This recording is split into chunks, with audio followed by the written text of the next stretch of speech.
You're watching Destiny Church. Live your call, fulfill your destiny. My name is Pastora Olive de Maranan. In behalf po of Pastor Carlo and Pastor Shalene, ako po yung magbabahagi ng word sa inyo ngayong hapong ito. Okay lang ba? Okay lang? Yan. Pastor Carlo is in Butuan right now. Yun. I think it's our anniversary po ng church natin sa Butuan. Ayan. So, anyone here for the first time nyo pong maka-join? Kawayan nyo po ako if it's your first time. Ayan, hindi ko po makita masyado. Ayan. Ayun, hello po, nanay. Magandang hapon po sa inyo. Thank you for coming. Anyone else po na first time nyo po? Ayan, di ko po makita yung nasa likod.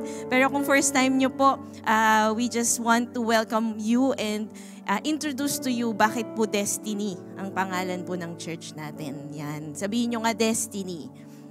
Yan, wala pong magic sa word na yan, pero ang word po ng Panginoon, yun po yung makapangyarihan. And sabi po niya in Jeremiah 29:11, "For I know the plans I have for you, declares the Lord." Amen? May plano daw si Lord sa buhay natin. May destiny siya, may layunin siya sa atin. Sabi doon, plans to prosper you. Plans not to harm you. So, hindi mo po ikakapahamak. Pero sabi doon, to give you a future and a hope. And yun po yung what we believe in as a church. Na bawat isa po sa inyo ay hindi aksidente. Kahit ano po yung nangyari sa buhay nyo, may plano po si Lord. Amen? And today, we will be talking about bagyo ng mga buhay. And isn't it true na as Filipinos, sanay tayo sa bagyo? Tama ba? Sino po dito talagang marami kayong bagyo? Hindi lang literal na bagyo, pero bagyo sa buhay. So okay lang po bang ipag-pray natin ngayon ang ating mga sarili at idulog sa Panginoon ang ating pong puso at isip? Come on, let's pray. Panginoon, marami pong salamat sa hapon na ito na dinala niyo po kami dito. We know it's no accident na nandito po kami. Lord, nais niyo po kaming i-bless. Nais niyo po kaming pagpalain ng inyong salita. Palakasin, Lord, ang aming pananampalataya. Ngayong hapong ito, sinusuko po namin ang aming puso sa inyo. Lord, kayo po ang kumilos sa lugar na ito, O Diyos. Lord, alam niyo po ang pinagdadaanan ng lahat ng tao dito, Lord. And I know you love them and you care for them. And I pray, speak to them. Na wala pong aalis dito na hindi binago ng inyong salita. Lord, ito po ang aming samot dalangin sa pangalan ni Jesus.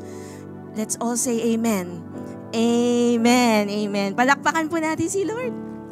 Ayan, sabi mo sa katabi mo, huwag kang matutulog. Yan, alam ko po 1 o'clock ngayon, masarap po matulog. Bagong kain po kayo, pero wag po kayong matulog. Yan. Sige po. Di ba pag may bagyo, hindi tayo natutulog? Yan. So, sige. So, our new series is entitled The Jesus Series. Yun. If you have seen the movie, The Jesus Revolution, no, bago po yung movie sa Netflix, no, watch it. It's very good. And yun, we really need, even as a Christian nation, sabi nga natatanging Christian nation po tayo, pero hindi porket alam mo siya, kilala mo talaga siya. Hindi porket alam mo yung pangalan ni Jesus, lumaki ka sa isang relihiyosong background, tunay na kilala mo na siya. So kaya po tayo may Jesus series kasi hihimayin po natin, ano ba yung ginawa ni Jesus nung nandito siya at lumakad siya sa lupa. Kikilalanin natin siya ng mas lubusan. And our prayer is that you will know Him more and you will be more intimate with Him. And makasama mo siya sa araw-araw na buhay mo. Amen? So, in John 17 verse 3 sabi dito, "This is eternal life." Ito daw po ang buhay na walang hanggan, that they may know you, the only true God, and the one you have sent, Jesus Christ. So kung tatanong ko ba kayo, kilala niyo ba sino ba? Sino bang sikat ngayon? Kilala niyo ba sinong gusto niyo? Ha? O sige, president na lang natin. Kilala niyo ba yung president natin? Yan. Siyempre, lahat tayo kilala. Pero ang tanong, kilala ka ba niya? Diba? Meron ba kayong relationship? So what we want is to deepen our relationship with God because that is eternal life. Hindi pala eternal life yung pag namatay ka na. Ayun na yung eternal life. Hindi, ngayon pa lang, pwede nyo na pong maranasan ang buhay na walang hanggan kapag kilala po natin si Jesus. Amen? So in the past few weeks, 3 episode na po tayo. Subaybayan nyo po to hanggang dulo. Episode 1 was Jesus series, no? Freedom for the Captives. Nagpapalaya ng mga bihag. Yun si Jesus. Pangalawa po last week, rest for the weary. No, that Jesus, siya po ang ating kapahingahan. Amen. Meron ba mga pagod dito? Yan, pagod kayo sa trabaho. Huwag kayo manood na sine lang. No? Pag pagod kayo, mag-watch lang kayo ng Netflix. No? Si Jesus ang tunay na kapahingahan natin. And this afternoon, ang isi-share ko po is calm in the storm. Ayan. Sabi mo sa katabi mo, kalmahan mo lang. Ayan. Sa kabila, kalma-kalma lang. Yan. Yan. Mukha ba siyang kalmado? Ayan. Sino dito yung kayo, aligagang tao kayo? Yung nagpapanik talaga kayo. Umuulan pa lang, no? Konting ulan. Yan. Nagpapanik na kayo, no? Sige. Ako rin ganun ako. Ako yung mapalasigaw, yung, ay, ganyan ba kayo? So, for today's topic, our goal is palakihin si Jesus sa ating buhay at hindi ang mga bagyo sa buhay natin. Amen? No? Ma-exalt talaga natin si Lord for who He is. That's our goal. Know that when storms happen in your life, take note when storms happen. Hindi if storms will happen. No? Kasi sigurado mangyayari ang bagyo sa buhay natin. Amen? Pero ang tanong, sino ang malaki? Yung bagyo o si Jesus? Amen? Excited na kayo? Sige. So, icebreaker muna tayo. Sino dito nakakaalam how many on the average storms we have in the Philippines? 20, very good. Ba't mo alam yan? Pag-asa ka ba nagtatrabaho? Joke. Okay, good job. Yan. Most destructive storm in the Philippines. Huwag niyo po i-Wikipedia, huwag niyo po i-Google. Yolanda, meron pa? Ondoy? Sige. Pangalawa lang pala si Yolanda. Akala ko rin si Yolanda. Pero ang pinakamatindi pala ay hindi pa tayo buhay lahat. In 1881, there was a typhoon that struck the Philippines. Haipong ang pangalan. And it killed 20,000 people. No? So, si Yolanda po ay second place, 6,300. But just the same, in our lifetime, we experienced that. Tama po ba? Alam niyo yung mga news, no, in Leyte, what happened in Samar sa Yolanda. Okay, meron bang lugar sa mundo na walang bagyo? Ha? Saan? Ha? Sino nakakaalam? Okay, meron ba akong pwedeng puntahan, no, sa mundo na hindi binabagyo ever? Ayan. So according to Chicago Tribune, the planet's only thunderstorm-free location is, guess where? In both poles of the planet, the interior of the Arctic Ocean and the interior of Antarctica. However, sobrang lamig po doon, hindi nyo po kayang tumira. Negative 50 degrees Fahrenheit. So, hindi siya livable. Wala nga siyang bagyo, pero hindi ka naman pwedeng tumira doon. So, wala talagang lugar, no, na pwede tayong puntahan para maka-escape ng bagyo. No? What about, ito, hulaan nyo. Aling country ang dineclare ng Time Magazine to be the most exposed country in the world to tropical storm? Yan, Japan. May nagsagot na Japan. Pero ang sagot po, Philippines. Tayo daw yung most exposed, no, sa tropical storm. So, why am I sharing this? No? Just to break the ice, pero at the same time, alam nyo to, na hindi tayo stranger sa bagyo. No? Sabi nga mga Pilipino ay waterproof. Yan. Tingnan mo yung katabi mo, waterproof ba siya? Kahit bagyo, pumapasok yan. Yan. No? So every year, 20 typhoons. And because of the climate change, mas lumalala ang bagyo. Na-feel nyo ba yon? Parang kahit nga walang storm signal just 2 weeks ago, ang lakas ng ulan. Bakit ganon? No? In the disaster preparedness, yan ang keyword, di ba? Yun yung parating hina-hype ng media natin, ng government natin. Pero at the same time, parang hindi pa rin tayo prepared. Tama ba? Na-feel nyo ba yun? Yung parang every year, hindi natin siya lubos na ma-manage talaga yung mga mga typhoons. Even with modern meteorological technology, no, napaka-modern na ngayon, may AI na ngayon. Pero hindi pa rin natin kayang kontrolin ng bagyo. Tama po? Ito po ay unpredictable. Siyempre, alam natin paparating siya, pero minsan ang hindi natin ma-predict, gaano siya kalakas. Tama? Gaano kadaming ulan ang dadalhin niya at makakapanira po ba siya? Yan. And it's not just unpredictable, it's uncontrollable. No, meron akong meron tayong kilala, sabi niya, earthquake, stop, sabi niya. Yan, kilala niyo siya. Traffic sa EDSA, stop. Yan. Pero wala, di ba? Walang makastop ng bagyo, basta dumating siya, dadating siya, hindi siya kailangan magpaalam sa'yo. Tama ba? Excuse me po, dadating na po ako. Yan. Pwede po ba? Hindi, di ba? Ang bagyo, may time, sarili siyang oras. Dadating talaga siya. And yun nga, makapanira siya. So sabi sa dictionary, ano ba ang storms? Storms are disturbances in the weather atmosphere. Tama? Meron siyang dalang hangin, wind, meron siyang rain. Sa ibang bansa, may snow pa, may hail. So, merong sleet, thunder, lightning, and yun nga, mabilis yung hangin. Characterized by a heavy fall, no, of the rain, the snow, the hail, and the wind.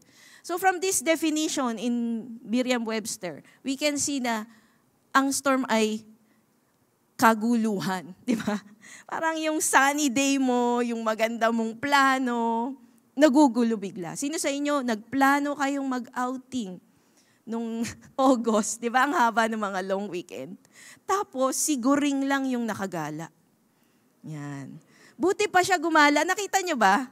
Yung sa Pag-asa, umikot-ikot na siyang ganun. Sabi ko, ang galing ng bagyong to, no? Pwede pala ganun ang bagyo, umiikot. So, sabi nga, siya nakagala, tayo hindi. Nasira yung ating plano.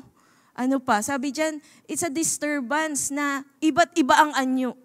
Tama? Merong ulan, merong Ganon din sa buhay. Minsan sakit, minsan sa pamilya, minsan sa pera. Ang gulo. No? And just as there are, yun nga, as I said, physical storms, there are storms in life that enter our areas of responsibility. Yan. Di ba? Meron tayong ganon. Philippine area of responsibility. So ako din, Olive's area of responsibility. So may pumapasok talaga sa buhay mo, na ito yon, bigla-bigla. These are the suddenlies in life. Meron ba kayong mga ganon? Suddenly, may pumasok. May nangyari. Yun. And they rob us of our peace. Nawawala po yung katahimikan ng buhay natin. Nagiging chaotic. And then, ang mahirap pa sa bagyo, sunod-sunod siya. Sino sa inyo nagkaroon na kayo ng ganong experience? Sunod-sunod. Example, may bagyo at pressure sa deadline sa office. Binabagyo ka ng boss mo. Yan. Binabagyo ka ng exam. Sunod-sunod talaga. Sino nagtatrabaho dito? Naramdam nyo yun? Parang whirlwind. Woo, parang gumaganon. Daming gagawin. Ano pa? Bagyo ng utang. Sino dito may bagyo ng utang? Huwag nyo nataas yung kamay nyo. Yung parang, hindi ka pa nakatapos, meron na naman. Yan. Yung parang pagkabayad mo, yung interest, sobrang laki na, ay, grabe, binabagyo na ako. Yan. Ano pa? Bagyo ng sakit. Yan. Yung mga biglaang diagnosis. Sumakit lang yung tiyan mo, yung pala. Na pala siya? Malala na pala. Yung namagalang yung mo, may kidney disease ka na pala. Diba, biglaan? Ganyan ang mga bagyo. Ano pa? Bagyo ng sakit, ng pamilya. Problema sa pamilya. Problema sa asawa. Sino may mga asawa dito? Yan. Binabagyo ba kayo ng marriage nyo? Diba? Kala mo, ako kasi nag-asawa ko, parang ang ideal ng pag-aasawa. And they live happily ever after. Tama ba? Yun ba gusto nyo? Yan. Siyempre, lahat tayo ng gusto natin yun, yung napapanood natin sa mga palabas. Pero ang totoo, yan, may mga bagyo, kahit sa mag-asawa. Yan. Sabi, lumagay ka sa tahimik. Yan. Pero kami, example, yung bagyo na naranasan namin as a family, hindi ako mabuntis. Meron pala akong fertility problem. Pati yung asawa ko, parehas kami. Alam ba namin yun? Hindi. It came all of a sudden. Ano pa? Bagyo ng sa anak, sa asawa, sa pamilya, sa relationships, sometimes friendship, sa mga wala pang asawa dito, no? Or sa mga taong mahal mo sa buhay. Ano pa? Pagbagyo ng pagkawala ng mahal sa buhay. Biglaan. Sino sa inyo nakaranas ng ganon? Ako, my father died all of a sudden. No? Na-heart attack siya. Kala namin, kakayanin pa niyang mabubuhay pa siya. In 3 days, pagkapasok niya sa ospital, wala na siya. We were really taken by surprise. And grabe po yun, yung time na yun. Pagkawala ng kabuhayan, bagyo ng job loss, or yun nga, natanggal ka sa trabaho, hindi mo inaasahan. Ano pa? Bagyo ng mga disappointment, mga failed expectation. So, nakaka-relate ba kayo? Or ako lang may bagyo sa buhay? Meron ba kayo? Yes, yan. So, tao po kayo kung meron po kayong bagyo sa buhay. Normal po yan.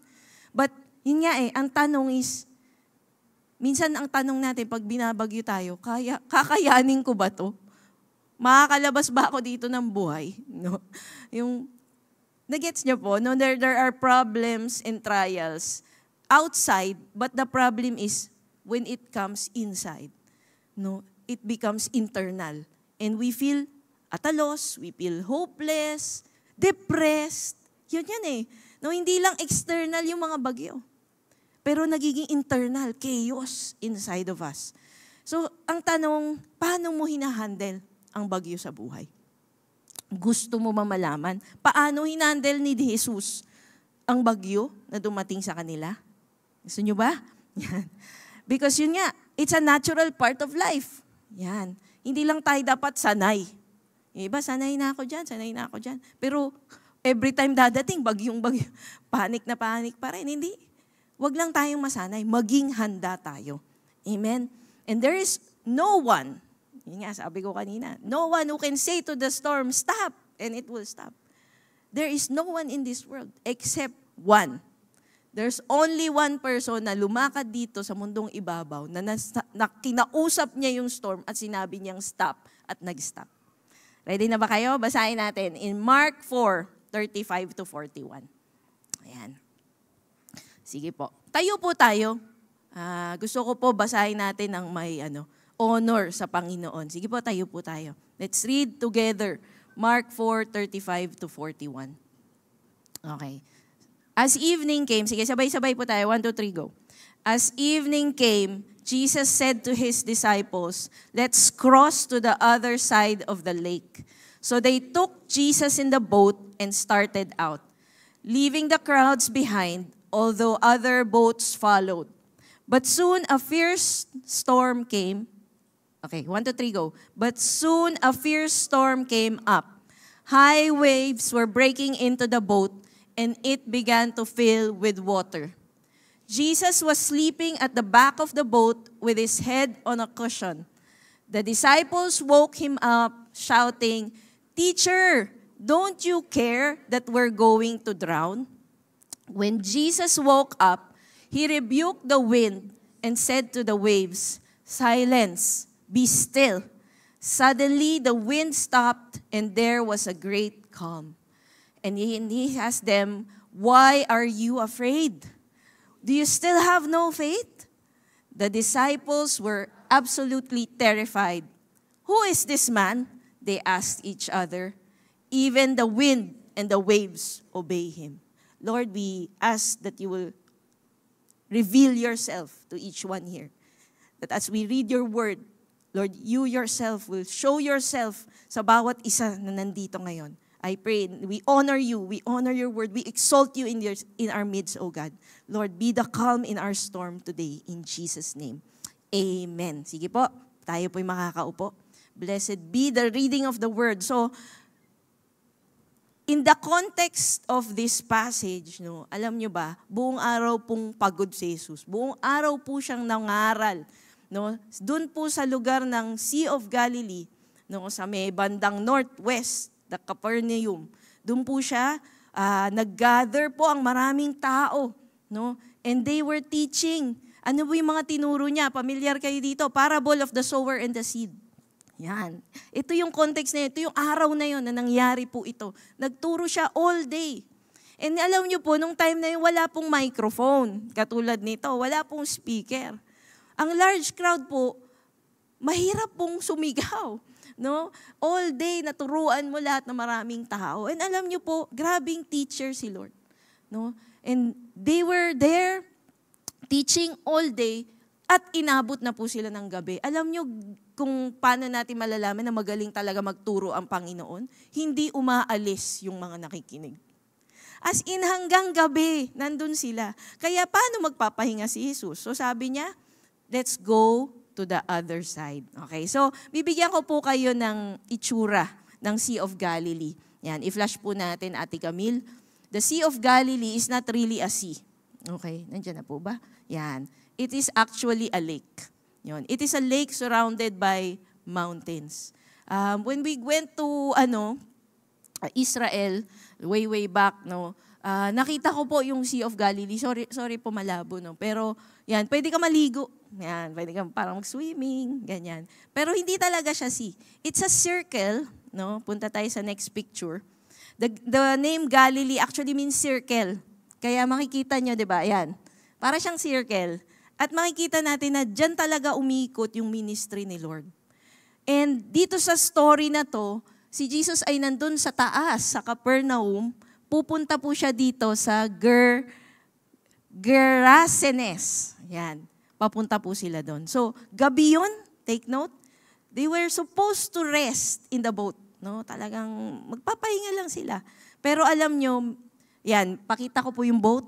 Ganito po yung itsura ng boat. Huwag niyo po isipin na napakatibay na boat. It's a wooden boat. Yan. At ang kasing laki po siya ng delivery truck. Ayan. So just for yung context, no? So this is like the boat that Jesus and his disciples, meron siyang mast, meron siyang sail. Yan. Mga kasya, mga 15, ganyan. 15 people. Okay. So just background about the lake, the Sea of Galilee. Yung Sea of Galilee po is, dahil sa location niya, nangyayari po talaga yung storm na bigla-bigla. No? Na hindi inaasahan, hindi siya napipredict. No? Kasi po, nagkakaroon siya ng tunneling effect. No? Funneling yung winds from the west, papunta doon sa east. So parang nagre-ricochet yung wind. Tapos bigla-bigla nagkakaroon ng hangin, ulan, na parang bagyo. No? So, ito nga yung another term po dito, yung squall. No? Sa Tagalog po, ewan ko kung narinig niyo niya, subasco or chubasco. Narinig niyo na yun. No? Mga dito, mga familiar po. No? So, kahit po mga eksperyensyadong mga manglalayag or fisherman, takot sa mga bigla-biglang ganito na squall. Bigla-biglang mga hangin at ulan. Okay? So today, let's know Jesus in the midst of our storm through this story. Number 1, Jesus is purposeful. Makikita natin sa story, himahimayin po natin. Una makikita natin, Jesus is purposeful. Ano ibig sabihin ng purposeful? Sabi ko nga dyan, you can trust in Him. Bakit po ang nangyari sa story na puntahan natin in Mark 4? Sabi diyan, gabi na, sabi ni Lord, let's cross to the other side of the lake. Jesus knows kung ano yung ginagawa niya. Alam po ba niya na magkakaroon ng bagyo? Alam ba niya? O nagulat siya? Hindi, di ba? Walang ikinagugulat ang Diyos. Tayo yung nagugulat pag may mga bagyo sa buhay natin. Honestly, ako, for those who don't know me, I was diagnosed with breast cancer in 2019. Stage 3B. No? Konti na lang stage 4 na ako. No? Did I expect that to happen to me? No. Nagulat ako na may cancer ako. Anyone dito na siguro makakilala nyo na na-diagnose sa mga sakit, magugulat ka. Pero ito ang comfort ng isang tao na may relasyon sa Panginoon. Ang Panginoon natin hindi nagugulat. May plano siya. And sabi dito, nung sinabi niya sa mga disciples, pumunta tayo sa kabila, in-intention po niyang gawin yon. Hindi niya ginawa itong parang aksidente lang, pero purposefully. He knew the storm will come. He asked them to go to the other side. Alam niyo bakit? Kasi there is lesson in the journey. Nagets niyo po yun? Doon sa, minsan kasi iniisip natin yung dulo, yung destination. Makarating lang ako doon. Pero alam niyo si Jesus, yung bawat step mo, may tinuturo siya sa'yo. Yung pagpunta nila doon, may gusto pala siyang ituro sa mga disciples. Amen ba? At alam nyo, may mission ang Panginoon. Hindi lang niya mission. Alam nyo po yung context kasi nito. In Mark 5, papunta sila sa Gerasenes, meron po dong demon-possessed man.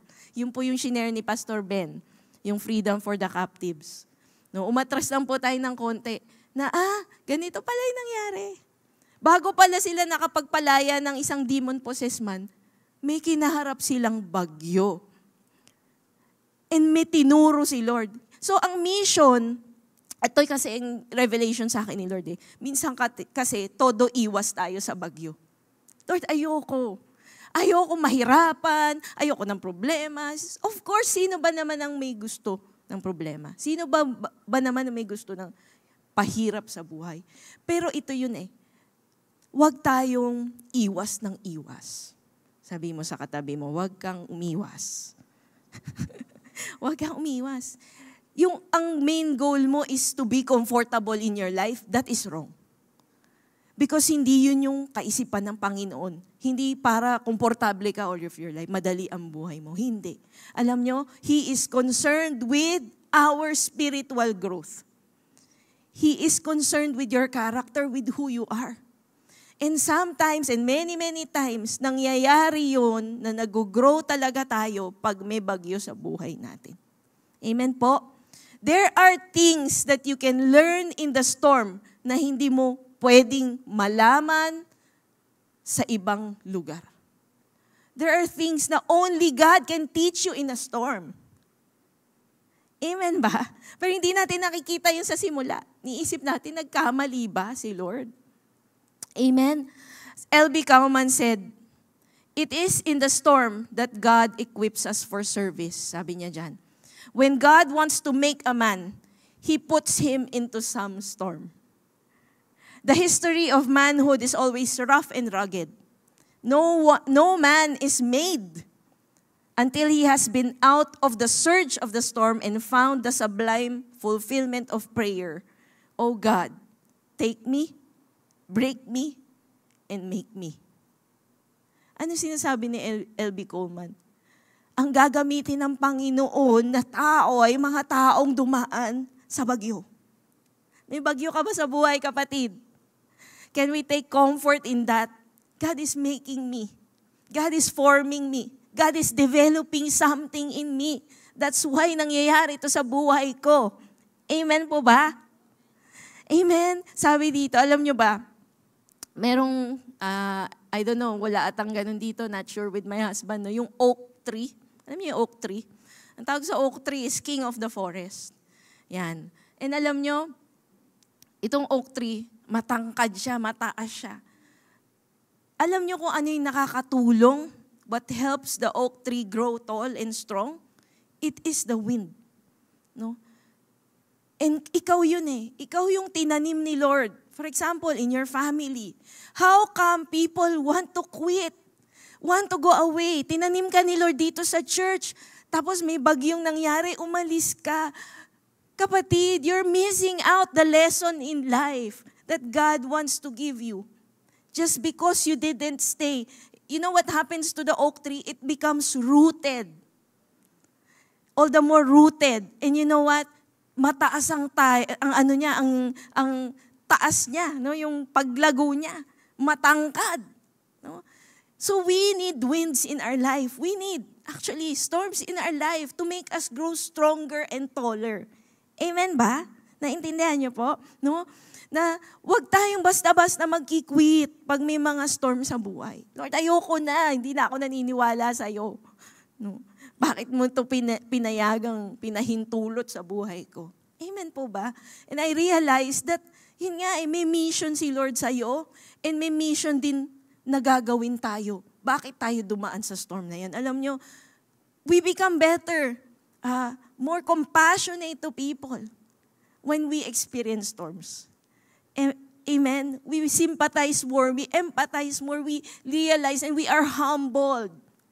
Kaya Jesus is purposeful eh. May plano siya sa bawat bagyo na dumadaan sa atin. Amen po ba? Amen? The wind that blows can never kill. Ito po isang poem, basahin ko sa inyo. Sabi, the wind, yung hangin, it will never kill. The tree God plants. It blows east, it blows west. The tender leaves have little rest, but any wind that blows is best. Sabi dito, the tree that God plants strikes deeper root, grows higher still, spreads greater boughs, for God's goodwill meets all its wants. Ano yung picture dito? Yun nga, yung tree. Humangin, hindi ka mapatay ng hangin. Hindi ka mamamatay dahil sa hangin. Akala mo lang. Akala mo lang. Amen? That's the intimidation of the devil. No, trying to shift your focus from God to the storm. Amen? But sabi dito, you are the tree that God plants. Tinanim ka ni Lord. Amen? Ikaw si Lord nagtanim sa iyo. Gardener si Lord, di ba? Aalagaan ka niya. Amen? He is purposeful. Sabi dito, there is no storm that has power to blast the tree God knows. No thunderbolt, nor beating rain, nor lightning flash, nor hurricane. When they are spent, it does remain the tree God knows. Dumaan yung bagyo. Dumaan yung unos. Andiyan ka pa rin. You want that? Diba? Sabi doon, the winds came, the rains came, the winds blew, the floods came. But the house that is built on the rock will stand. Who is the rock? Jesus. Amen. Sabi diyan, the tree God knows, though every tempest standeth fast, and from its first day to its last, still fairer grows. It doesn't mean there's a storm, hindi ka na nag-grow. It doesn't mean there is a storm na wala na si Lord. Wala na si Lord, di na niya ako mahal. Diba? Amen. Amen. He's just making you, forming you, breaking you. Amen po. And know that even when you obey God, ito yun eh. Storms happen, first, may kasalanan tayo, possible. Pero even when we obey God, it's natural, it's part of life. And ako nga, when I got my cancer diagnosis, syempre, unang tanong mo, Lord, why? Pero I realized, as I prayed, mali yung question na why eh. Ang tamang question is what? What, Lord? What are you teaching me? Kasi yung why, alam nyo, minsan hindi na yan masasagot. Why? Ano ba ginawa ko? Bakit ako nagka-cancer? Why? Bakit ba kami naghiwalay? Why? Bakit ba ako nalugi? Alam niyo yun? But let's go forward na, Lord, what? What are you teaching me? I know you are with me. Ituro mo sa akin. Amen? And that even when you obey the Lord, storms will come. It gives you comfort eh, na, Lord, may plano ka. Alam ko may purpose ka. Hindi mo ko binitawan kahit nangyari itong storm na to. And sabi nga, kung si Jesus nakaranas ng bagyo, ito, tanong ko kayo, ano yung mga bagyo na dinanas ng ating Panginoon nung siya po ay nasa lupa? Literally, ang dami pong opposition sa buhay niya. Fariseo, Saduceo, gusto siya patayin. Amen? Diba? Jesus experienced rough wind, rough seas. He did. So if He experienced that, how can we expect that, follower ako ni Jesus, hindi ko ma-experience yun kasi He will shield me. Hindi. We are walking the path of Jesus. Amen? God never promised us a storm-free life. Amen? Ang prinamis niya sa atin, His presence and His peace in the midst of the storm. Amen po? Uy, sabihin mo sa katabi mo, huwag ka matulog. babagyo na. Joke. Ayan. So, we always get reminded, di ba, sa media, maging handa during bagyo. So, ano yung best preparation natin? Thank God, the disciples were with Jesus in that boat, in that storm. So, ano yung best preparation natin? Simple lang. Make sure Jesus is with you in times of storm. Amen? You can trust in Him. Alam niyo, sabi nga, pag bagyo, magulo eh. Pakita ko sa inyo yung painting ni Rembrandt para lang may idea kayo. Ano yung itsura ng naranasan nila at that time. You know, it was about to break. The water was already going inside the boat. No? Andito si Jesus sa baba. Google niyo na lang mamaya. No, bagong gising si Jesus dyan sa painting na yan. So it was dark, malabo, pero what do? Lord, you have a plan. Lord, I will trust in you. Hindi ko man makita, hindi ko man maintindihan. You have a purpose. Number 2, in times of storm, Jesus is your peace. So, you can rest in Him. Pwede kang magpahinga. No? Makita natin in Mark 4:38, Jesus was sleeping at the back of the boat. No, kanina doon sa picture, with his head on the cushion. And then the disciples woke him up saying, "Teacher, don't you care? We're going to drown." How do we normally respond to storms in life? Just like the disciples, we are afraid, we are worried. Sabi nga, it's one thing na yung storm nandiyan sa labas. Ang problem is pumasok yung storm sa puso mo. Pumasok yung storm sa isip mo. Ginulo ka ng storm. Nawala yung peace mo. And when it gets inside of us, gulong-gulo talaga tayo. And then ito na, napatanong sila, don't you care? So we are worried, we are anxious, ano pa, nagpapanik tayo. Yung mga disciples, panic mode na sila. Yung isa nandun sa ibabaw nung mast, no, inaayos niya yung sail, yung isa naglilimas na ng tubig. They're doing all that they can to fix the problem. Right? Ganun tayo, tama? We try to control the situation. We try to manage na ano ba ang solusyon dito. And then, when all is failing, we feel bitter. We turn around and tell God, God, tampo na ako sa'yo. Tampo ako. Yan. Anyone here, you have tampo. Yan. Nagtatampo na ako sa'yo, Lord. You're not fixing my problem. Yan. You're not healing me. You're not changing this person. We feel the bitterness creep into our heart. And alam nyo yung may kanta nga di ba, si Gary V, natutulog ba ang Diyos? Literally, I want to answer that question. Yes, natutulog siya. Sa story na to, yes, natutulog siya. No? Bakit siya tulog? Grabe naman. Sino sa inyo nakasakay na kayo ng supercat? Yung mga inter-island vessel? Or kahit ano na lang bangka? Kaya niyo matulog habang may bagyo? Yes. Siguro kung may tranquilizer ka, pwede. Pero di ba magigising ka talaga habang gumaganon. Ako experience dati sa mga supercat dati kasi nagpupunta ako sa Visayas, Bohol, ganyan, through supercat from Cebu. Yung parang ganito kasi pag di ba?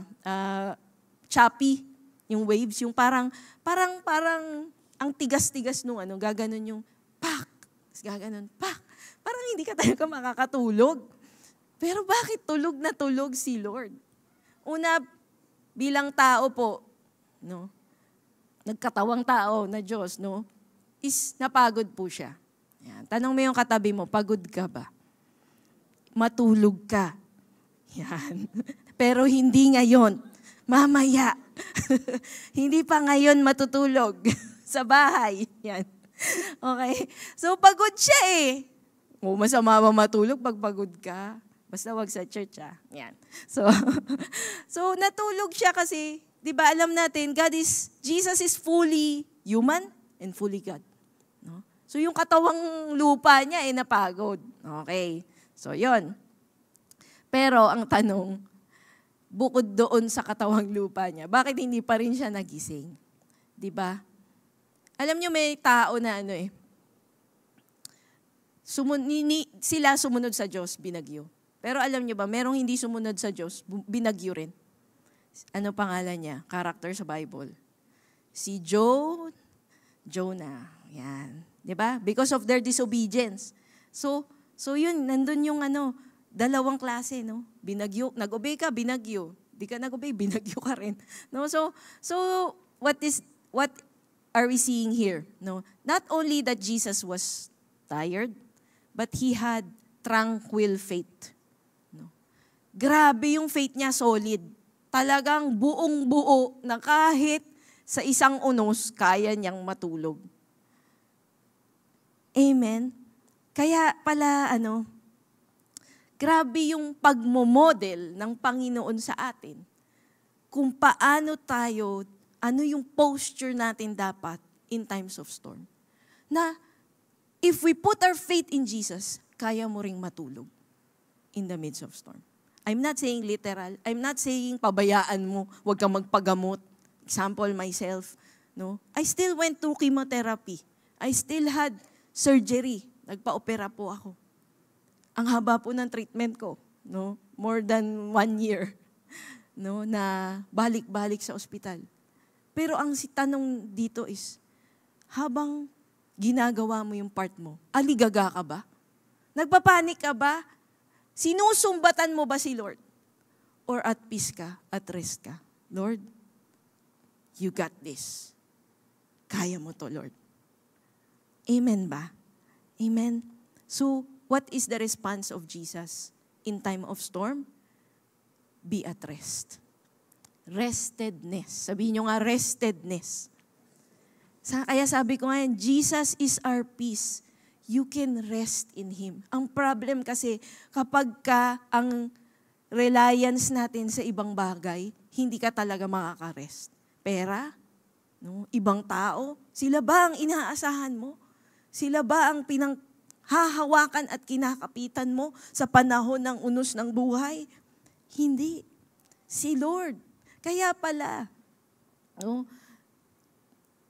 Jesus was able to model to us. No? Isaiah 30 verse 15, sabi po dito, this is what the sovereign Lord, the Holy One of Israel says, in repentance and rest is your salvation. In quietness and trust is your strength. But you would have none of it. Alam nyo, mas madali kasing magpanik. Tama? Mas madaling magsisigaw, mas madaling mag-blame ng ibang tao, ikaw kasi. Kaya nangyari ito sa atin. Mas mahirap tumahimik at kumalma. Pero ano yung sinasabi ng verse na to? Ang tunay na malakas na tao, yung tahimik lang. Yan, tingnan mo yung katabi mo. Tahimik. Tahimik. Sabi diyan, bakit siya tahimik? Hindi dahil wala lang siyang masabi. Pero sabi dito, tahimik na nagtitiwala sa Panginoon. Amen ba? Ang sarap na kahit may unos, Lord, you are my Savior. You will save me. No. Alam mo yung isang nakalagay dito, in repentance and rest. Ayun no?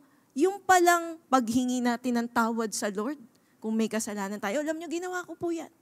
Nung nagkasakit ako, lumuhod ako sa Panginoon. Sabi ko, Lord, kung may kasalanan po ako, patawarin niyo po ako.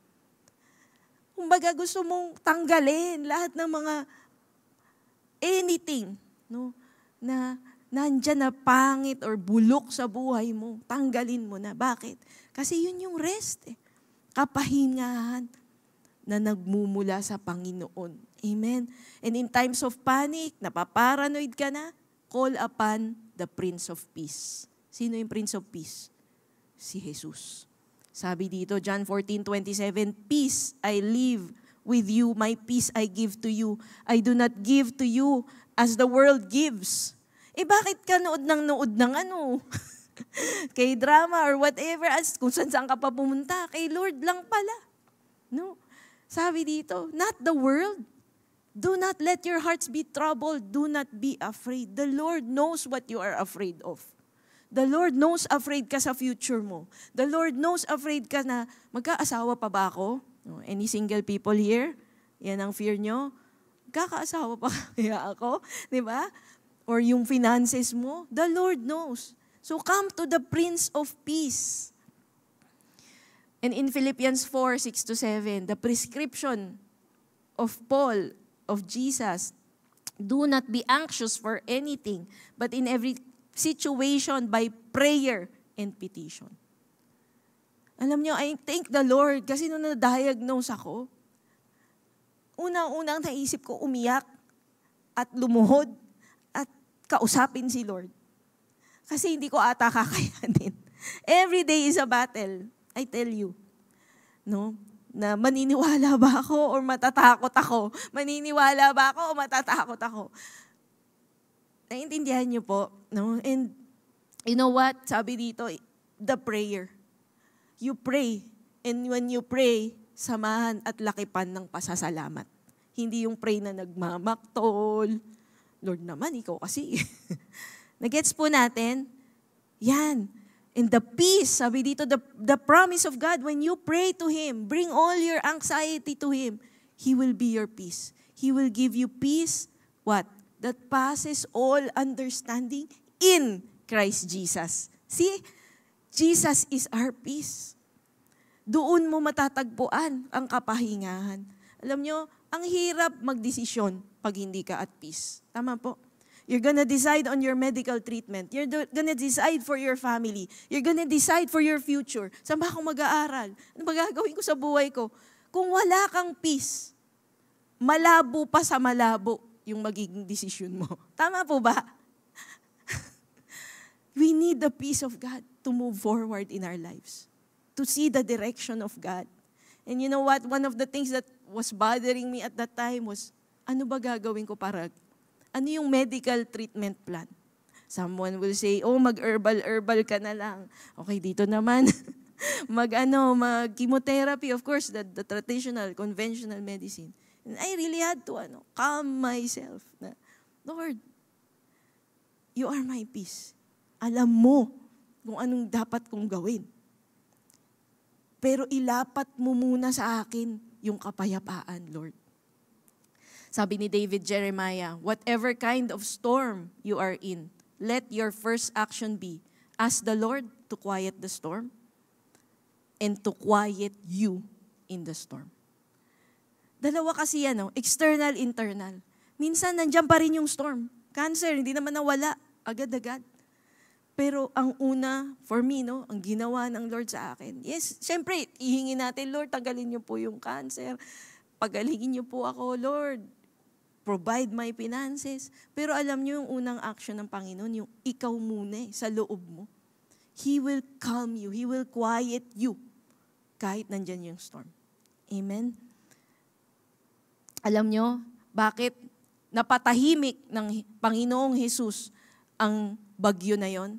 It's because He is peace. He has the calmness and the peace. Diba? Character niya yung peace. Siya yun eh. So, pinangusap lang niya. Nirelease lang niya kung sino siya. Dun sa bagyo na nanggugulo. So, ganun tayo. Sino sa inyo, you are head of the family. Diba? As a head of the family, dapat tayo yung kalmado. Alam nyo, grabe po, para makapag-preach ako ngayong umagang to. At 3:30 a.m., my son had an asthma attack. No, kanina lang. So, talagang ginising niya ako, hindi daw siya makahinga.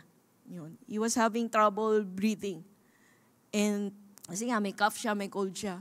And umiiyak na siya. Alam niyo yung kailangan kalmado ka para makapag-isip ka kung anong gagawin mo sa ganung sitwasyon. Na alangan namang, di ba, magsisisigaw din ako, magpanik din ako. So parang I had to myself. Bumaba kami, ninebulize ko siya, binigyan ko siya gamot, sunod-sunod na nebule. And I realized nga na tayo tinuturuan ng Diyos na maging kalmado sa loob natin para maibahagi din natin sa mga taong hindi kalmado. May mga kilala kayong hindi kalmado? Nanay mo, tatay mo, office mate mo.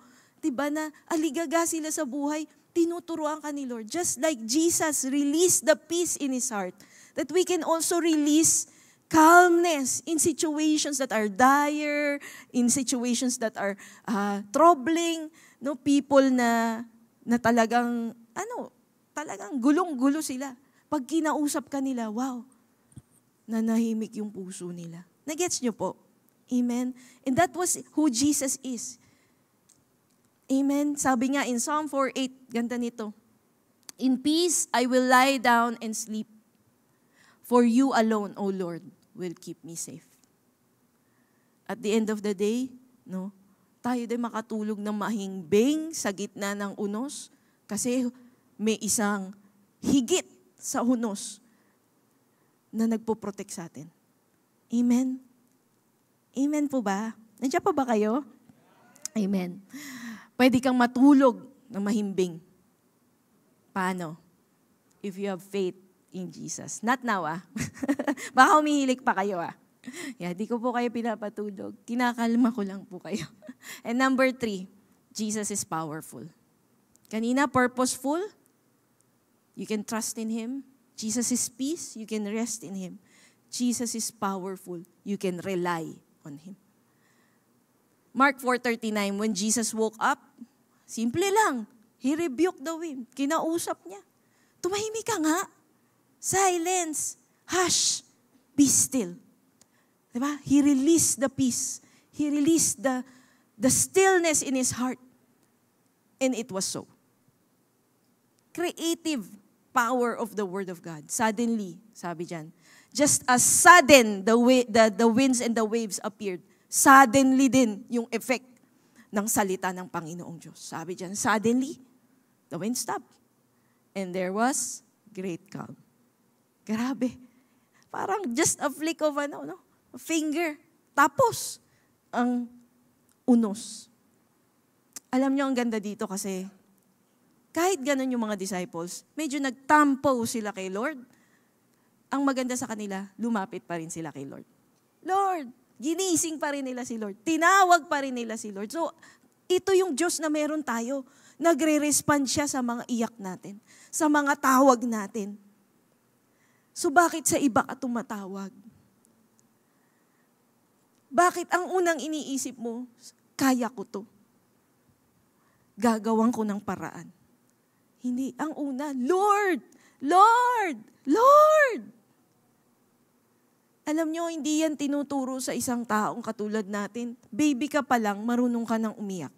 Tama po?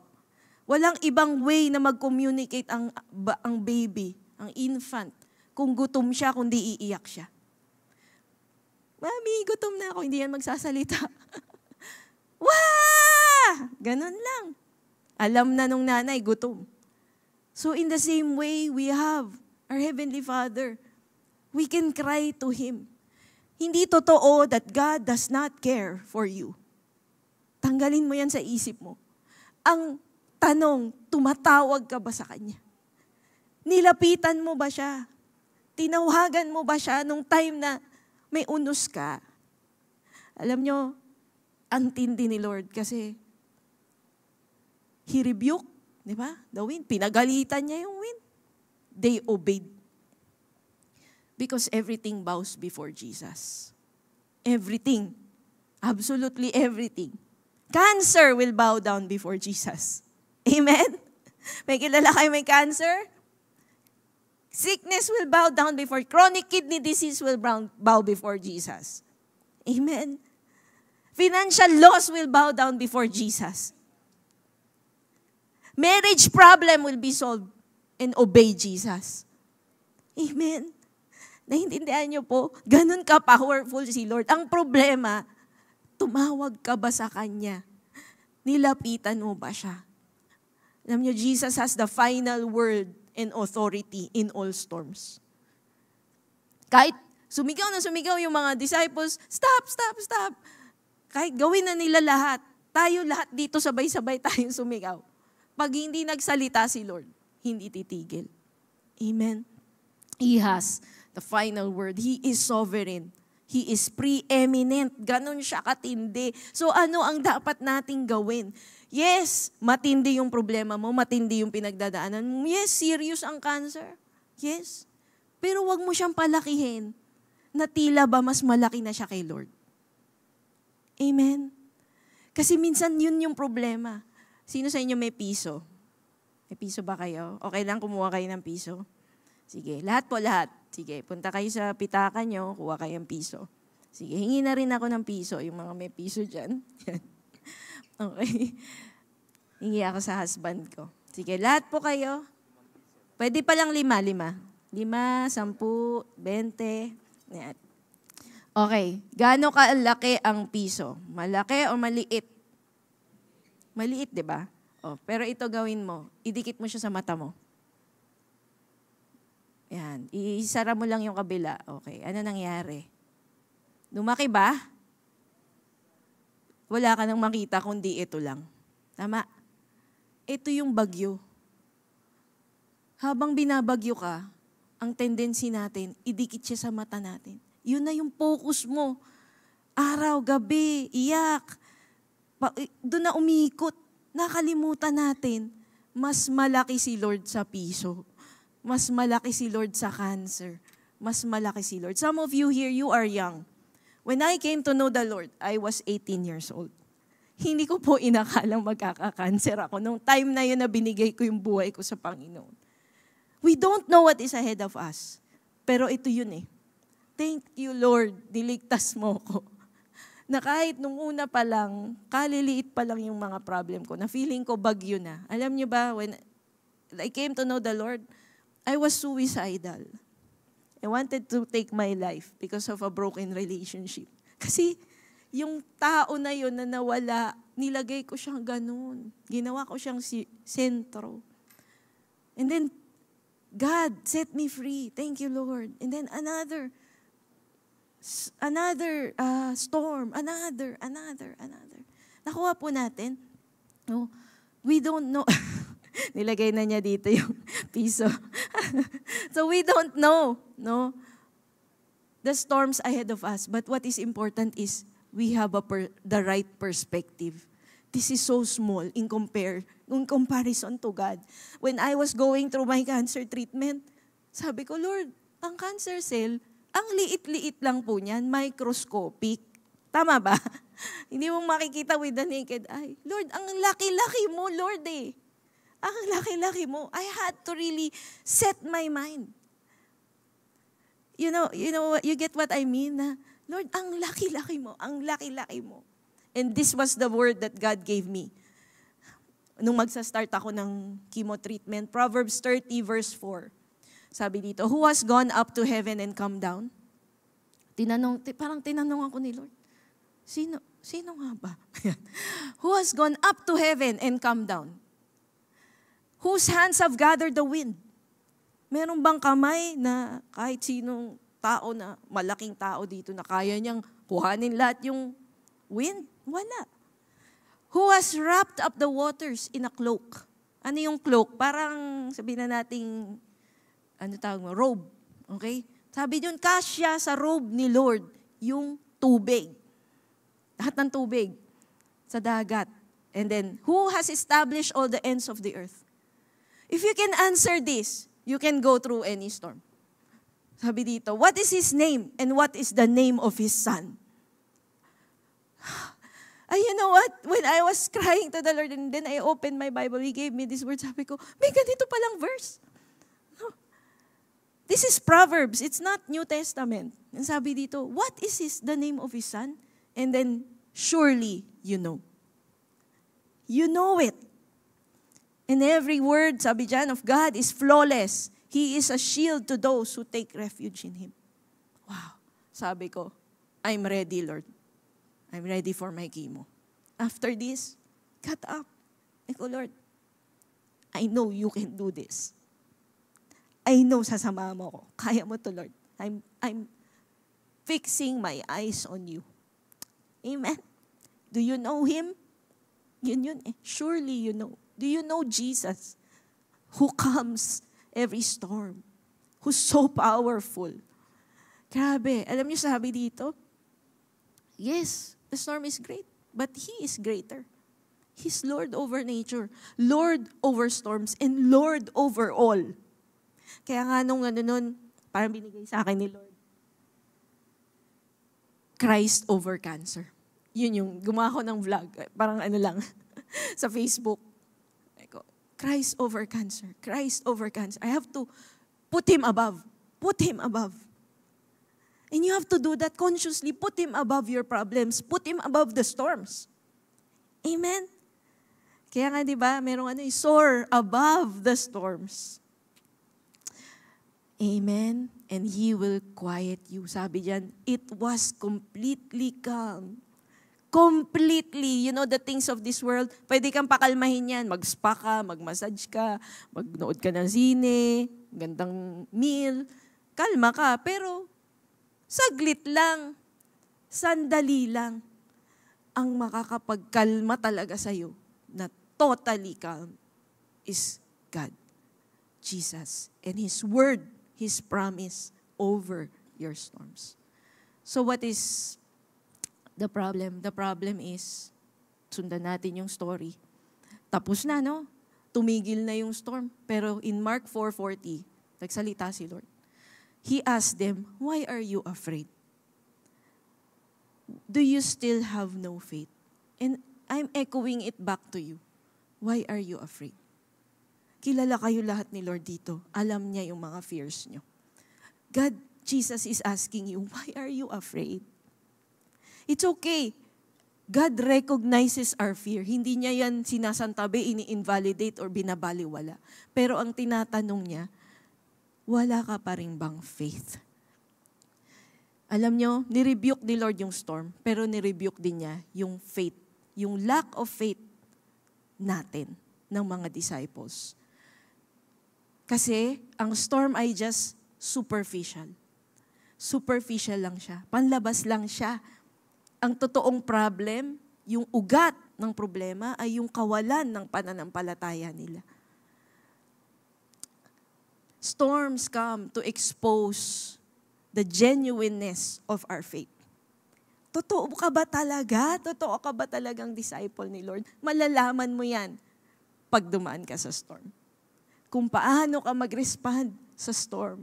Kasi it is one thing to believe in the Lord in fair weather times.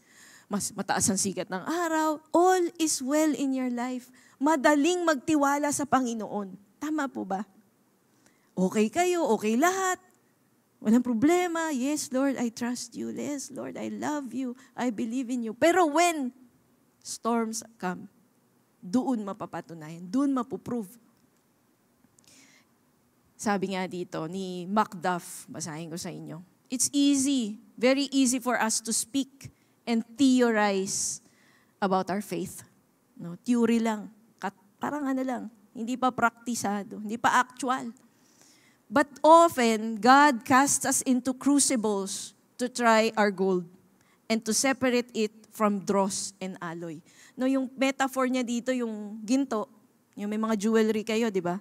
Bago maging maganda at makinang yan, magse-separate muna yung dumi ng gold.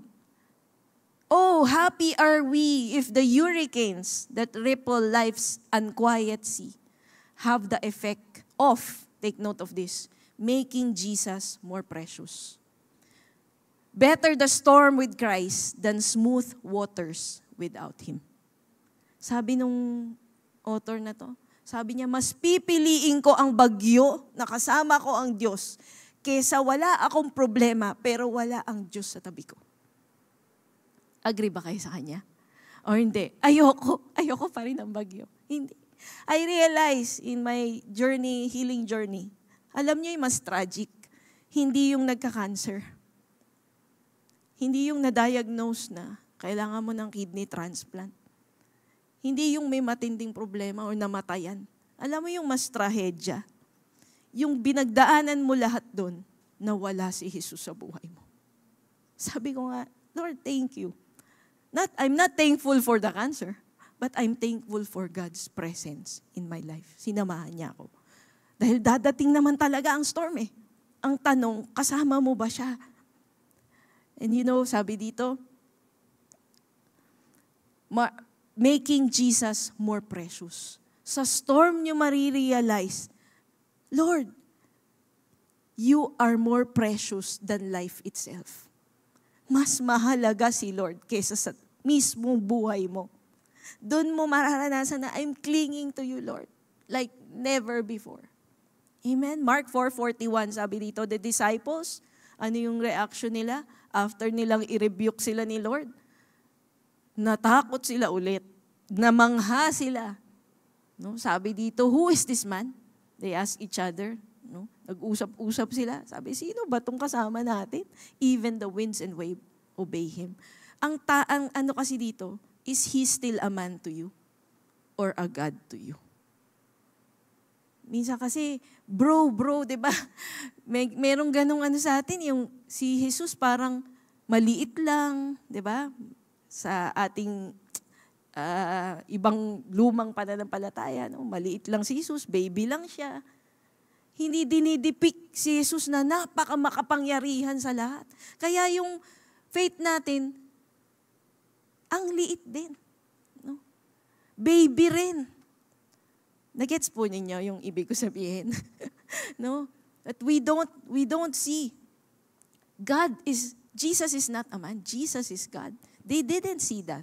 So yung storm pala na dumadating sa buhay nyo ay oportunidad para makilala mo siya. Tunay nga siyang Diyos. Totoo si Lord. Yan. Sabi mo sa katabi mo, totoo siya. He is more real in times of storm. Amen? So ang tanong, is He your God? Or is He just a man to you? He's just a bro. No? Yung iba tawag kay Jesus, bro lang eh. Ano ka, barkada? Hindi. Exalt Jesus in the midst of storm. He is Lord over all. He is so powerful. And because of that, because He has power over the storms in life, you can trust in Him. You can put your faith in Him because there is no other man, no other one who can move the waves, command the waves. May mga mayayamang tao, bilib na bilib tayo sa kanila, mga influencer, ganda ng kotse, ganda ng misis, ganda ng bahay. Grabe, kung mag-spend ng pera, bilib na bilib tayo sa kanila. They can move businesses, move whatever, di ba? Pero walang ibang Diyos katulad ng ating Diyos. So don't put your faith in people, in money, in your abilities. Put it solely on God. You know why? Nirebuke sila ni Lord? Kasi ang mindset nila is, pababayaan sila ni Lord. Meron ba sa inyong ganun ngayon? Feeling mo, pinababayaan ka ni Lord? Ninineglect niya yung mga needs mo? Minsan, feeling naman natin, alam naman natin na kaya ni Lord, pero hindi natin tinitake personally na, Lord, mahal mo ko eh. Hindi mo ko pababayaan. Jesus was asking them, do you think mapapahama kayo na nandito ako sa tabi nyo? And ganun yung fear eh, yung anxiety. Wala na to. Di ka nagagaling. Hindi na yan maayos. Naintindihan niyo po yung battle na yon. And we have to put God above that, above the doubts, above the whispers of the enemy trying to intimidate you. No, you are Lord over all. I can put my trust in you.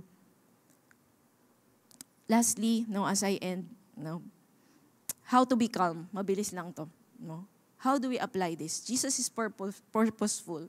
Jesus is peace. Jesus is powerful. So, how do we receive calm? Kasi yun po yung goal ko na ma-receive nyo yung peace. Hindi kayo aalis dito na aligaga pa rin kayo.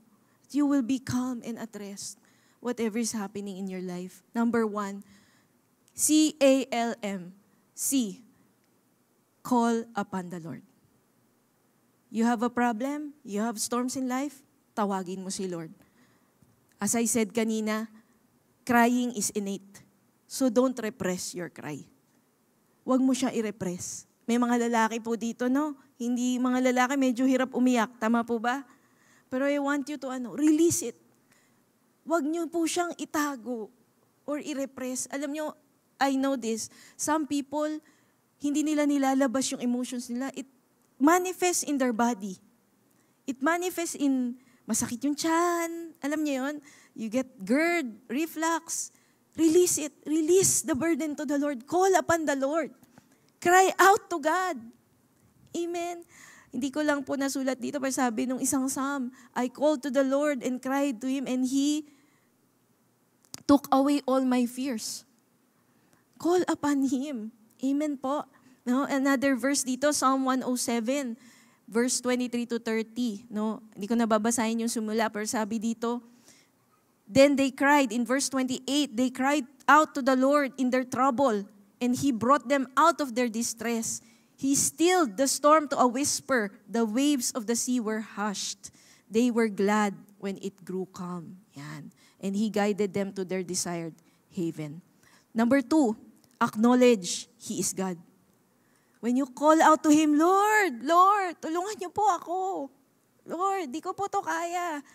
Then, you call upon Him and say, Lord, you are Lord over this storm. Psalms 46 verse 10 says, be still and know that I am God. I am God. Sabi nga dyan, I will be exalted among the nations. I will be exalted upon the earth. Kung ang unos, ang bagyo, ang hangin, kinilala po nila ang boses ng Panginoon, how much more po tayo? No? Kinilala nila, tumigil sila eh. How about you? Kinikilala mo ba siya bilang Lord ng puso mo? Lord ng buhay mo? Lord ng problema mo? Amen po. Alam niyo, when I was diagnosed, no, one of the things that really helped me when Pastora siya visited me in the hospital. Alam niyo, gumagamit si Lord ng mga tao. Nagpapadala siya ng mga tao who will help calm us. Tama ba? Sometimes it's your pastor, cell leader, may nakausap ka. Alam niyo, kaka-receive ko lang ng diagnosis. And they visited me, and then sabi niya sa akin, Olive, yan, listen to the doctor. But remember, God's report is higher than man's report. Doktor, pinagkakatiwalaan. Tama? Doktor, nag-aral, marunong, pero may mas mataas sa doktor. Tama po ba? Sinasabi lang nila yung napag-aralan nila. Pero merong mas makapangyarihan sa doktor. So nung sinabi yun sa akin ni Pastora siya, amen, sabi ko. Kasi ang dami ko nang naririnig. At andito pa yung Dr. Google. Sino sa inyo nagdo-Dr. Google? No, hindi kayo nagpupunta sa doktor na totoo. Si Google ang doktor nyo.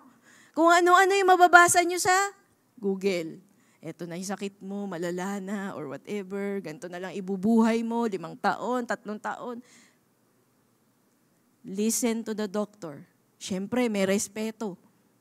Pero, God's report is higher than man's report. Pag sinabi ba ni Lord, magaling ka na, sino mas masusunod? Si Lord o yung doktor? Hindi pa ako magaling nun, pero meron na akong pinangahawakan ng salita. Sabi ni Lord sa akin, magsa-start ako ng chemo, you are weary. Proverbs 30, you are weary, but you will prevail. Ano sabi niya? Mananaig ka. Pagod ka, anak. Alam ni Lord, pagod tayo. Pero sabi niya, mananaig ka dyan. Yes, Lord, sabi ko. And then yun na, who established the earth, who put the water in His cloak. Sunod-sunod yun. Sabi ko, yes, Lord, you are higher. Kahit hindi pa sinabi ni Lord, ng mga doktor na magaling na ako, yes, Lord, I believe. Amen po ba? Tanong, who is Lord over your storm? Acknowledge He is God. Amen? And number 3, lean on Him. L. Depend on Him, moment by moment. Kung gusto mo, segundo, every millisecond of your day, depend on Him. Kasi yung thoughts na yon, yung fear, yung anxiety, sunod-sunod din siya eh. So you have to really Cling to God. No?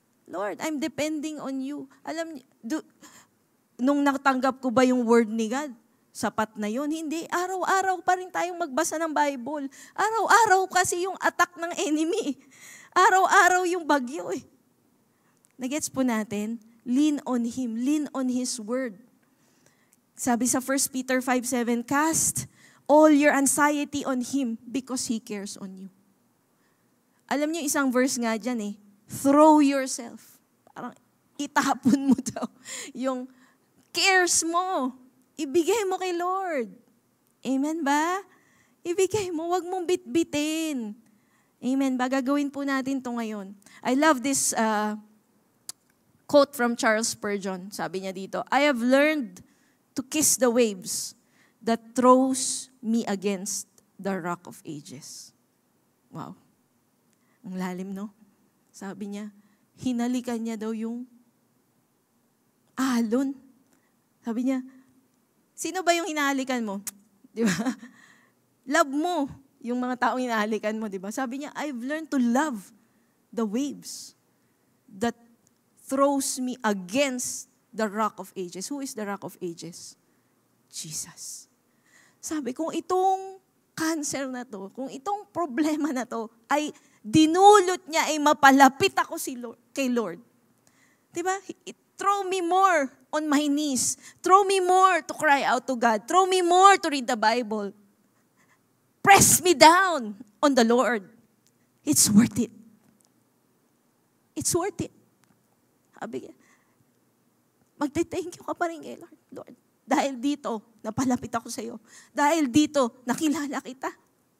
Dahil dito, namulat ako na, ay, ang laki mo pala, Lord. There's no one like you. Amen po. Alam niyo yung trials, parang waves yan eh.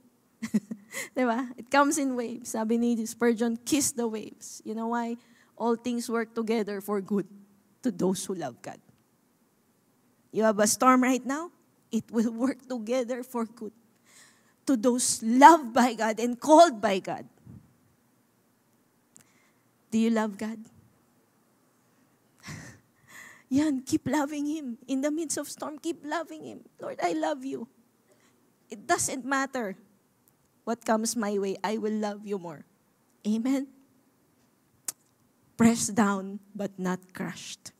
We are pressed down, but clinging more to Jesus. And lastly, ng letter M, magnify His power.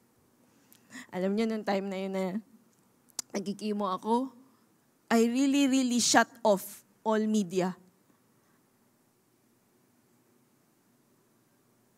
Hindi ako nanonood ng news. Alam niyo bakit? Natotoxican ako. Natotoxican ba kayo sa news? Diba? Yung mga balita, yung nasistress ka pag naririnig mo yung news. Ano nakaka-stress sa inyo? No? Pwede mong i-off. Tanggalin mo. Yan. Kasi I wanted to focus on God. I wanted to hear God. I don't want to be yung burden ng ibang tao. Minsan kasi ganun tayo eh. Pati problema ng ibang tao, pinoproblema natin. Problema ng kapitbahay, problema ng Ukraine at Russia, problema ng United States. Nagets po ba natin? Yung parang gusto mo lahat malaman mo. Hindi. Ano naman yung alam mo nga yung news, pero hindi mo alam yung good news. Hindi mo alam yung good news na binibigay sa'yo ni Lord in the middle of your storm. So magnify Him, yes. Feeling nila, great yung storm, ikamamatay na nila. Pero nakakalimutan nila yung great God na kasama nila. Amen? Magnify. Worship. I shut off media, yung mga pakikinig ng news. Alam niyo, ang inano ko talaga, wala akong ginawa kundi mag-play ng worship song. I raise a hallelujah in the presence of my enemies. Yan yung kinakanta ko. No? Laban, Lord. I raise a hallelujah. Heaven comes to fight for me. See? Kung makinig ka lang makinig ng news, lululog mo ka talaga eh. Basahin mo na basahin yung sinabi ng doktor, malulog mo ka talaga. Pero yung sinabi ni Lord, ikanta mo pa, Hindi lang yun, isayaw mo pa. Naglalakad ako doon sa room, talaga sumisigaw ako, Lord, Lord, I magnify you. Uso nung time na yon yung Waymaker, miracle worker, promise keeper, light in the darkness, my God, that is who you are. Amen? Magnify His power. And you will feel that calm in you. Cry out, call out to God, acknowledge He is Lord. Lord, I'm gonna lean on you. I'm gonna lean on your word. And I'm gonna make you high above all else. Amen? Why? Because sabi in Ephesians 3:20, He is able. Sabi dyan, now to Him who is able to do exceedingly abundantly more than you can ask, think, or imagine. To Him be the glory and honor and power forever and ever. Ano ibig sabihin? He has the final word. He is able. You can rely on Him. Sumandal ka kay Lord. Yan. Amen? Lord, you are able. Hindi putol lang kamay ni Lord. Hindi siya tulog. Hindi siya oblivious. Amen? So, no matter, ang tanong, nakarating ba yung mga disciples sa kanilang destination? Yes or no? Yes. Bumagyo man, pero nakarating pa rin sila. They arrived safe to Gerasenes, to their destination. In the same manner, tayo rin, we are like the disciples in that boat. We are all journeying with Jesus. And what I can say, sabi nga doon, may mga iba ding boats na kasama sila. Not just the boat where Jesus was. Jesus was actually leading other boats. Tayo po yun. Sumusunod po tayo doon sa boat na yun. Sila nakarating na, tayo papunta pa lang. Tanong, makakarating ba tayo? Yes. You know why? Jesus is at the lead. Jesus is the admiral. Tayo sumusunod. So, no matter what you are going through, you will make it. You will make it. Sabihin mo nga, I will make it. I will make it. Lalampasan ko to. Si Paul, na-shipwreck, kinagat ng ahas, lahat na naranasan, nakarating pa rin siya. Why? He was preserved by Jesus. We go forward every day in our journey following Jesus by faith. Amen? And remember, you want to be calm? The calmest place is in the eye of the storm. Pumunta ka sa gitna. Ilagay mo si Jesus sa gitna ng iyong unos sa buhay. Amen? When Jesus is at the center, when we maintain our focus on Him, we can be at peace. And hindi lang yung at peace, we can rejoice. We can be joyful even in the midst of storm. Because just as He is now seated in heaven, at the right hand of the Father, He will bring us home with Him. He will bring us home. Ibig sabihin, kahit may bagyo, hindi nanakaw yung pananampalataya natin. Naiintindihan niyo po? Hindi kayang nakawin ng cancer, ng problema, ang pananampalataya mo. Buo pa rin siya. In fact, tumibay pa siya. Naiintindihan niyo po? He will bring us home with Him. Christ does not guarantee a storm-free life. What He guarantees is that He overcome the world. That nothing will absolutely be able to separate us from His love. That He is able to preserve whatever it is we surrender to Him, our very own lives. That the only guarantee is that He will be with you. He will be with you. His presence will be with you. Kaya may Sunday school song Sailing, I'm sailing home. Alam niyo yun? With Christ in my vessel, I can smile. Patingin nga ng smile. Smile at the storm as we go sailing home. We're all on a journey. Ang saya, di ba? kasama natin si Lord, for sure, makakarating tayo to the other side. It's not, just the traveling but who is with you as you travel? Who is leading you? Who are you following? As I end, I want to share this story about a man, Horatio Spafford. He was a successful attorney and a real estate investor who lost a fortune in the Great Chicago Fire of 1871. So medyo luma na po to. So business person siya, pero nasunog yung kanyang business, 1871. Around the same time, he also lost his 4-year-old son. Namatay po yung anak niya due to scarlet fever. Thinking a vacation would do his family good. So nag-isip siya, daming tragedy sa family, magbakasyon tayo. So he sent his wife and his 4 daughters on a ship to England, planning to join them after he finished some pressing business at home. Nauna yung asawa niya, 4 niyang anak, naglayag sila papuntang England, magbabakasyon. However, while crossing the Atlantic Ocean, the ship was involved in a terrible collision and sunk. More than 200 people lost their lives in that ship, including the 4 daughters of Horatio. His wife, Anna, survived. But upon arrival in England, she sent telegram. Alam niyo yung telegram? Telegrama? Wala pa kasing cellphone. So ang message niya to her husband, saved alone, what shall I do? Ako lang yung nag-survive. Anong gagawin ko? Horatio immediately set sail for England. Sumunod siya. At one point during the voyage, dinaanan din nila yung lugar kung saan namatay yung mga anak niya. The captain of the ship, who was aware of that tragedy, said, this is the spot where your kids died.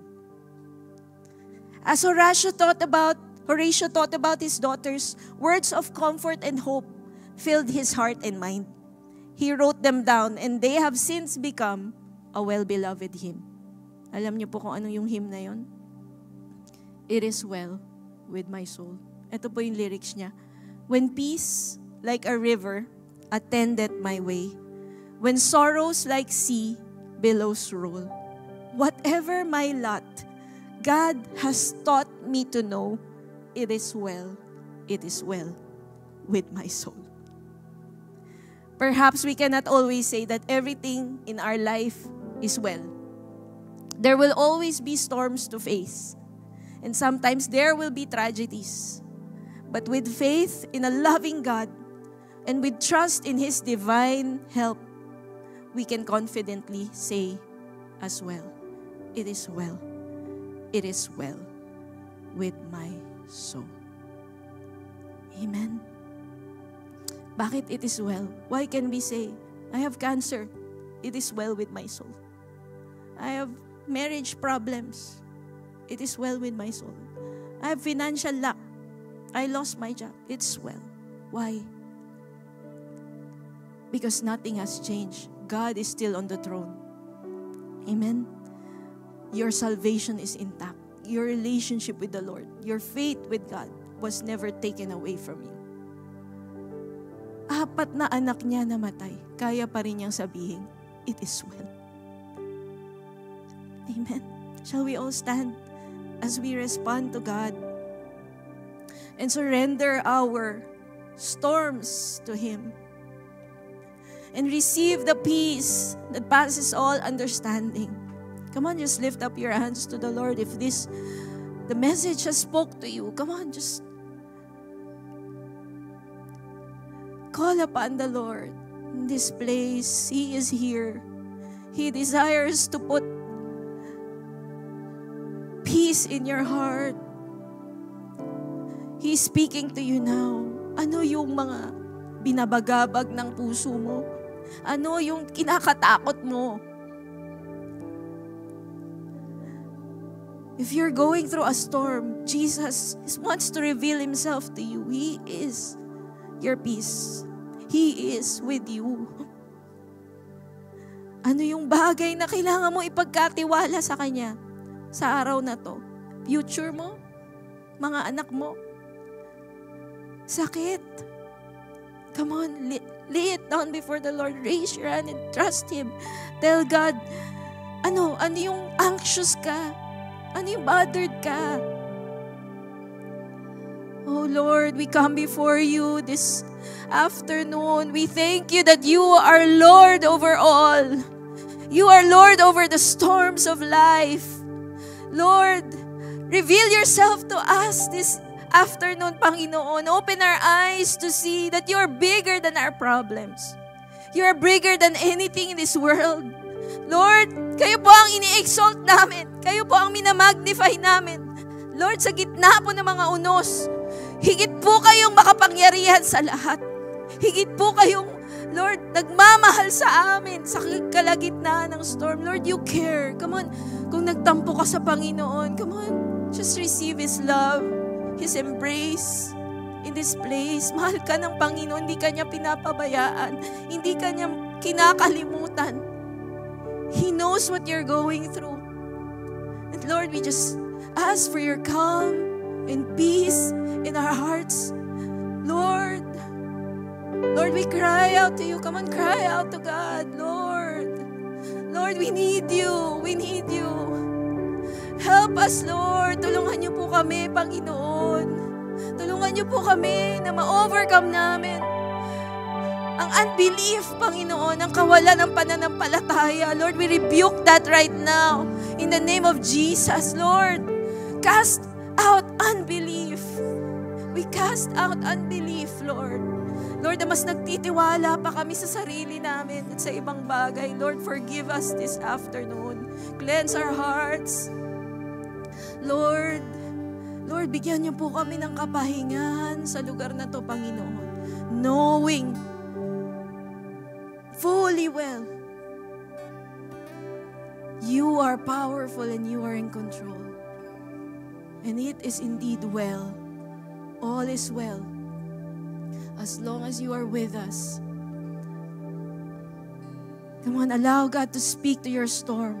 Just like He spoke to the wind and the waves. He is speaking upon you right now. Hush. Be still. Calm your mind. Focus on me. I'm never gonna let you go. The Lord is saying to you, hindi ka niya bibitawan sa gitna ng unos na yan. And He will bring you safely home. In the name of Jesus. In Jesus' name. Come on, let's surrender everything to the Lord as we sing this song. When peace like a river attendeth my soul, when sorrows like sea billows roll,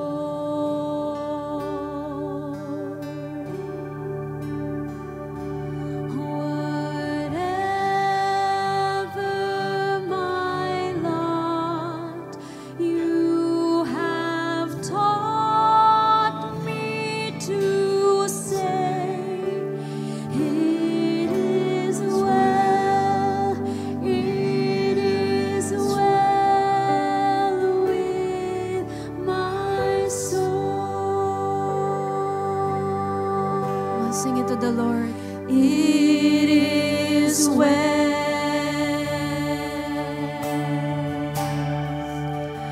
with my soul.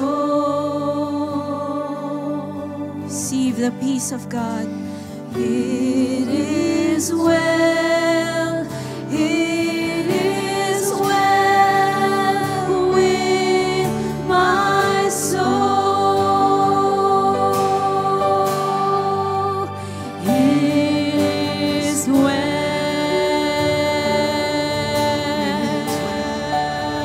with my soul.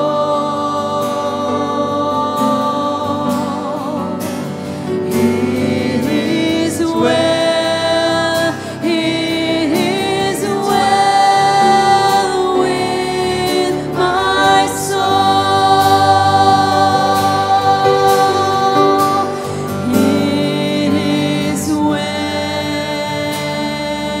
Declare it over your life. It is well with my soul.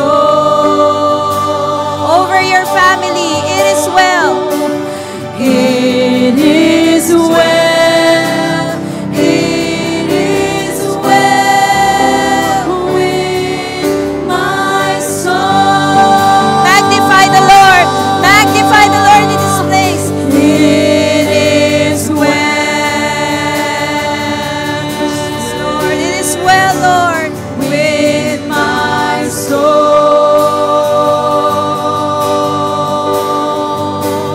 It is well. It is well with my soul. It is well. It is well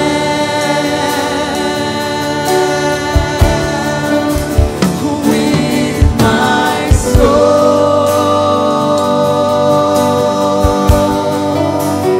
It is well. It is well with my soul. Hallelujah, Lord. It is well with my soul. We magnify you, Lord. My soul. Yes, oh God. It is well. It is well with my soul. Oh, we lift up the name.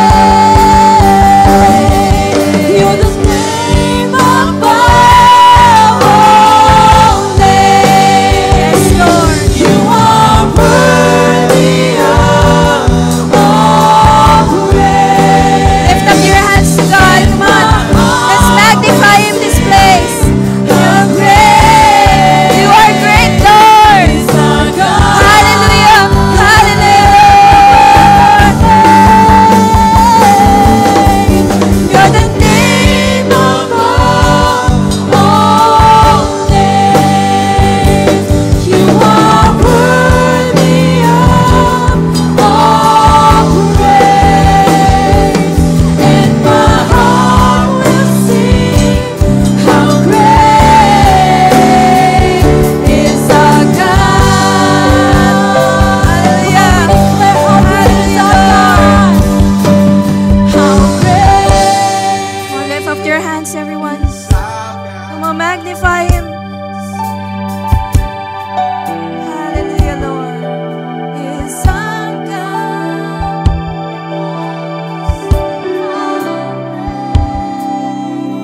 How great is our God. How great you are, our God. How great is our God. Sing with me. How great is our God. And all will see how great is our God.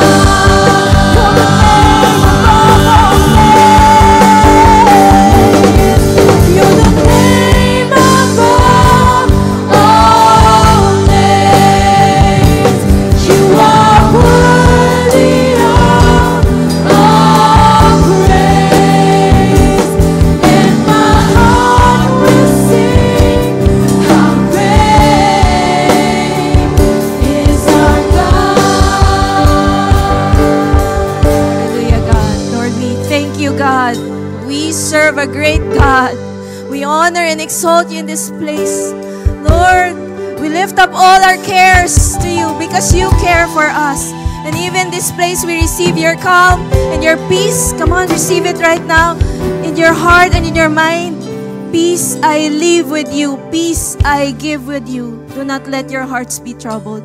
And as we end, I just want to give this invitation for anyone who you know, hindi mo pa kasama si Lord sa bagyo ng buhay, sa laban ng buhay mo. If you are that person, you haven't given your life to the Lord, or you are experiencing storms in your life and you want to be assured that Jesus is with you, come on, you can give your life for the Lord and rededicate your life to God. If you're that person, just pray with me this prayer. Lord Jesus, I surrender my life to you. I ask for your forgiveness for all of my sins. Lord, forgive me for making you too small in my life. I acknowledge that you are my Lord. You are my Savior. You are Lord over my storms. Lord, I give my life to you. Walk with me, Lord, all the days of my life. Help me, Lord, to follow you, to love you, to honor you. In Jesus' name. Lord, I pray for everyone po na nagpray ng prayer na yon and all of us here. Lord, I pray, nagabayan mo po kami as we face the storms in life. Lord, that indeed you are Lord over all. And I pray for the peace that passes all understanding. Balutin niyo po ang bawat isa na naririto. At even as we go out of this place, we will release the peace of God to our family, to our friends, to people also na nangangailangan ng kapayapaan mula sa inyo. Lord, salamat po. Mahal ka po namin. And we love you and honor you in our lives. In Jesus' name we pray. Amen and amen. Palakpakan po natin si Lord. Let's give the highest honor, praise, and glory to our great, great God. You're watching Destiny Church. If you would like to check more resources or donate to this ministry, you can download the Destiny Church PH official app or log on to www.destinychurch.org.ph/give.